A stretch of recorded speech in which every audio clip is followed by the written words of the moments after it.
Hello, I'm Val and welcome to my channel. I want to show you a journal that I've been working on recently. It's kind of a follow-up to this enormous beast, which I've called my Chunky Junky journal.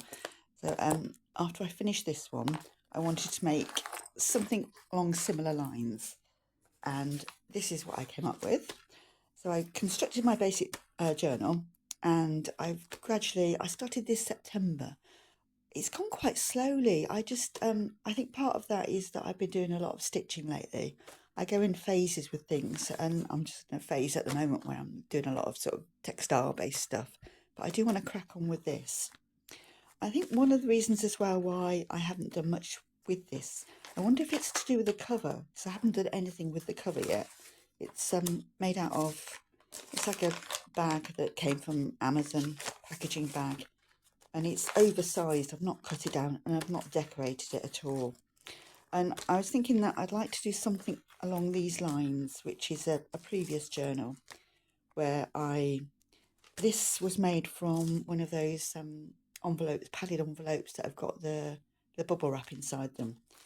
And I did a combination of paper and fabric on this cover with loads of sort of beads and bits and pieces hanging off it. So I think what I'm going to do with this as a next step is to decorate the cover, because I think then when I look at it, it might spur me on to get a move on and to work in it a bit more. So it's got a few things I've stuck in here so far, just kind of odds and ends, bits and pieces I've found to stick in. That was from a ball of yarn. It's really nice actually, Yarn Smith's Lagoon. It's very reasonably priced. It is 100% acrylic rather than natural wool, but it's got a really soft kind of quality and lovely colours. I stuck a little, I cut out a picture of that jug with the owl on it because I like the image of the owl. I stuck that on there. That was a free postcard that I found in Waterstones, and I liked the sort of postmark and the stamp on there. That was already on there, so I've not added that since making the book. I've added a few things where I've got windows, and I've stuck little paintings. That's a painting by Jean-Baptiste Camille Corot. Is that how you say the surname? Corot. Yeah, so I like things that have windows and you can make little views in them. What else have I done? That's there's a bookmark there, and it says "Want to hear what happens in our next chapter?" And I had that postcard of a woman standing at a bookstore. I thought that was quite apt. It's not actually, it looks like a vintage postcard, but it's not. It's a sort of modern version of it. And I bought a pack of those postcards. I think I bought them off Temu just to see what they were like. And they are really pretty. Some of them are really, really nice. The thing that I found though is that with the faces where the person's full on, a lot of the times the face has been sort of digitally, I can't say, you know what I mean. It's been altered. So it's kind of like a face that's, you know, when you look on Instagram and someone's face is on there and they've obviously put filters on it, the faces look too perfect. These old images, they're not lived in kind of faces. I don't know. They're nice postcards. They're good enough. These pages, on some of them where I don't know what to do with them yet, I have just added colour. So I've just painted acrylic paint on them and stenciled on there. And that's quite a good thing to do if you're not sure what to do with a page and you've just got a blank page looking at you. Just put some colour on. I mean, it might be that in the end you cover all that up, but it just saves you looking at a blank page. That's an image from, it was a free food catalogue to do with Christmas. And that was a view down on a plate to a dish that had lots of lovely chocolates on there. So I cut it out and backed it with some cardboard and I put a brad in the middle of it and I made it so it rotates. It does look a bit like a Lazy Susan, and I've just stamped on the back, just little printing stamps on there.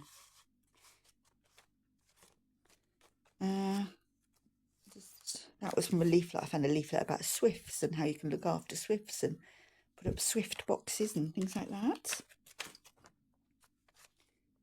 This is where I've used a craft punch, so I've got that quite nice punch, and I've just punched little windows in that envelope, and it's got sweetie wrappers stuck inside. That's using the craft punch again. I just cut out a little bit of map, and I had that sticker of the man. He's looking rather purposefully into the distance, and I like to think he's considering which direction he's going to walk in. Maybe he's got some veggie sausages in his backpack to sustain him on his journey. That's again from the Christmas catalogue from a food company, and they have these lovely Christmas decorations in the form of packaging. And I really would like to buy them, but they're about £5 each, and I can't really justify spending that on Christmas baubles. I have plenty of Christmas baubles, and I always buy mine in January. As soon as the sales come on, I treat myself to a little Christmas ornament each year. That's a rice packet that's been made into a pocket, and I stuck an image of the kiss inside there. A vintage playing card. That's something else where I've made a window of that, and there's a landscape. I think that's from a painting.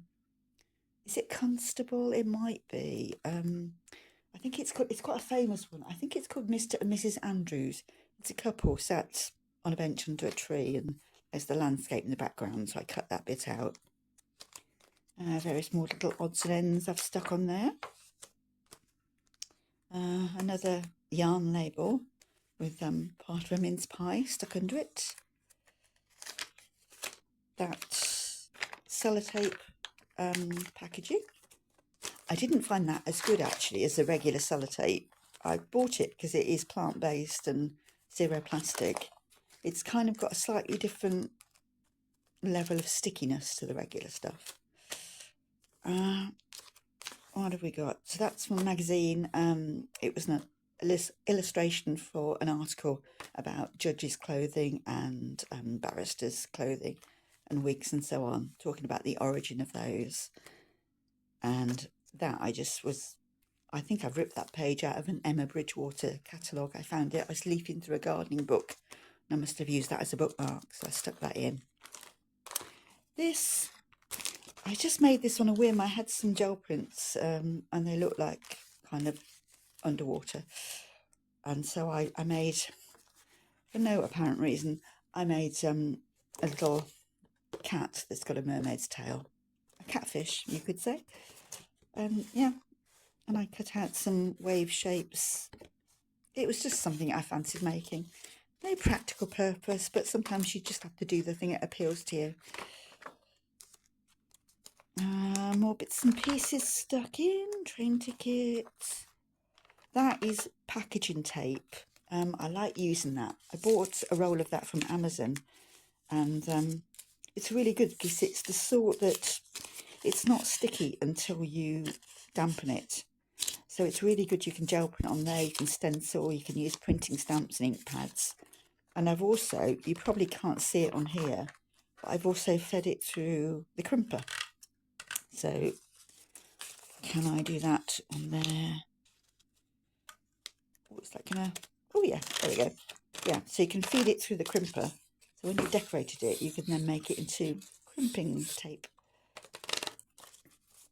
And you can cut it lengthways, and you have a kind of a washi tape. So yeah, that is quite fun to use. Another window envelope, little card there. This is where I just had some lengths of thread, and so I did a running stitch and then I whipped it, and I will put some beads on there, or maybe some little charms or something to hang down from there. That I painted red. I don't entirely like the way I painted it, but there was a recipe on there for tea and coffee latte, which was literally a latte made of tea and coffee, and it had maple syrup in it. And I just thought the recipe was so revolting, I covered it over. Pakora, those were lovely. Little envelope there to pop things in. Hummus, also lovely. Very high calorie though, you can see from the red on the calorie count. What else have we done in here? Oh, yeah, that was a seed packet. Lovely poppies. The colour of those is amazing. That's from a Kate Bush CD. I got rid of the CD, so I kept the cover design. And that's from a children's book. And it's just all the headings on the chapters. That's about Mary Plain, a little bear from Switzerland. I stuck a little fishy on there, so I thought that fitted in with the sea theme. Those are just a couple of odd prints. Well, that's a print from a lino print that I did years ago when I did, I don't know, evening class or something. That was just a photocopying a picture of some waves on actually the surface of some water, and it was on did it on clear plastic rather than paper. There's a cookie bag here, and inside a picture of a mince pie with Rudolph on there without his red nose, and on the back I had that Paul Klee picture, so I stuck that on because I like the roundness of the face echoing the roundness of the mince pie. So that goes in there. And oh yep, this one, a Ryvita pack. I just cut out I used this craft punch and cut out an oval from there. That I found in a charity shop. It was a really good deal because I got it for $1.99, and it is really substantial, heavy punch. It's a good one. And I just did a little drawing of cat, and it's saying it's a no from me. And I think cats, they often look like they're judging us, and usually they're saying no. We've got that lifts up. This Power Force extra wear gloves. I bought those in a fit of optimism because I thought I'll deep clean the house, I'll clutter clear, I'll get everything really, really beautifully sparkling clean. I bought the gloves. Did I do the deep clean? No, I didn't. But the gloves are there for another day. That's in that little window on that chocolate wrapper. I put that's a Chagall painting, and I think in the original painting, I'm pretty certain they're flying through the air. So the one is holding the other, but then I put it vertically, so it looks now like that figure is holding that figure. So it kind of changes the meaning a bit. Bit of vintage birthday card. There's a wrapper from some Satsumas. And that, I saw a video on YouTube, and it was to do with just freeing yourself up and playing with colour. And you used a painting by Kandinsky as the kind of starting off point, and just drew circles. You just do loads and loads of circles on your page, just circling like crazy. And that was part of what I did. If I can remember, I'll put the link down below or in the description box. I might not remember. If you're interested though, just put a comment and I'll find it. That's a recipe page or a sort of chapter heading from a little vintage recipe book that I chopped up. It was falling apart, the book, and I did like this page. I love that colour. It's so beautiful, and with the image there. Yep, I stuck that in. Another bit of packaging with a painting in there. That's from when Royal Mail tried to deliver a parcel and I wasn't in. They left a card saying it's by the gate.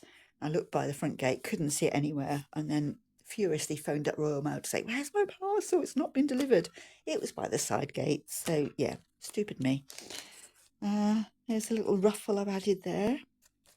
I learnt that from Lynn from A Bit of Birdsong. She puts ruffles on the edges of her pages. I think that looks good. Jelly Tots, that's a little pocket there. And chocolate wrapper. Oh, too much chocolate. And here's more of where I've just added paint. So yeah, that was a very quick whiz through that journal. I think I will put the cover on next. So next time you see it, it should be a bit prettier, more along these lines. And I will at some stage, I want to get round to sort of sitting and journaling with you. So that's a bit out of my skill set at the moment because I haven't tried editing videos. So that is the aim, to actually sit down and go through and do pages that you can see how they develop. So that's all I've got for now. I do have a separate video I'm going to do about that little journal, which is completed now.